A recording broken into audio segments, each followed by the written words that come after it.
महाभारत के युद्ध के शुरू होने से बहुत पहले भाग्य की इबारत छाया में लिखी जा चुकी थी।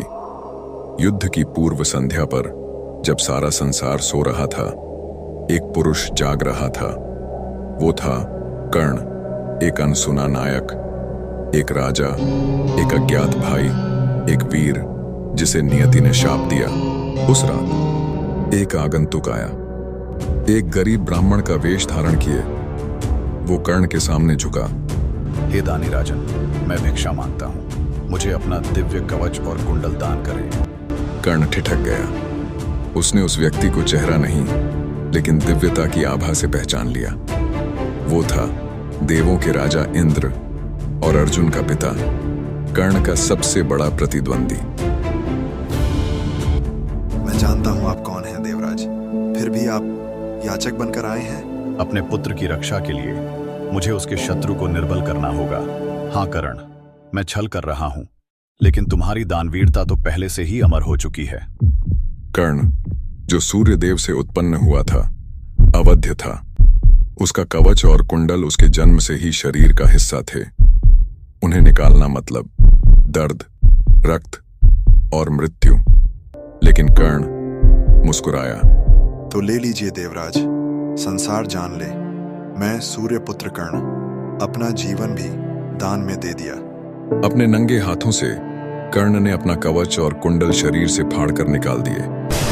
पृथ्वी कांप उठी, आकाश रो पड़ा, यहां तक कि इंद्र ने भी माथा झुका दिया। तुम किसी भी योद्धा से महान हो, तुम सच में महान हो कर्ण। इसे लो, वासवी शक्ति, मेरा दिव्य अस्त्र, अचूक, अव्यर्थ। इसे केवल एक बार उपयोग कर सकते हो और केवल एक बार। कर्ण ने देवराज इंद्र से प्राप्त दिव्य वासवी अस्त्र अर्जुन से युद्ध के लिए बचा के रखने का फैसला किया।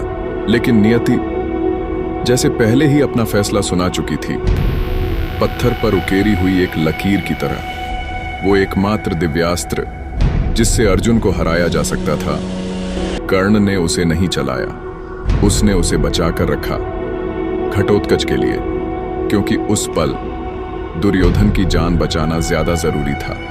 वासवी अस्त्र के प्रहार से कर्ण ने घटोत्कच को रणभूमि में धराशायी कर दिया। एक ऐसा अस्त्र जिसे बचाकर रखा गया था, आखिरी दांव की तरह। लेकिन अब जब सामने अर्जुन खड़ा था, कर्ण के पास वैसा कोई अस्त्र नहीं बचा था और वो धीरे धीरे कमजोर पड़ रहा था।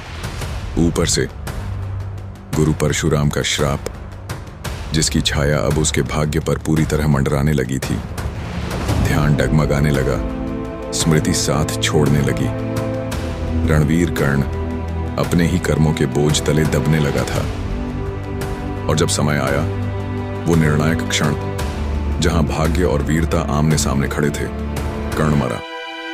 बिना कवच के, बिना दिव्य अस्त्र के, बिना अपने जन्म का रहस्य बताए। लेकिन उस अंधेरी रात में जहां हर ओर सिर्फ सन्नाटा था, वहीं वो अमर हो गया।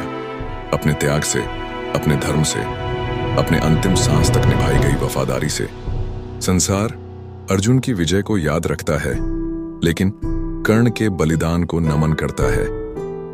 ऐसे ही और पौराणिक कहानियों के लिए चैनल को सब्सक्राइब करें।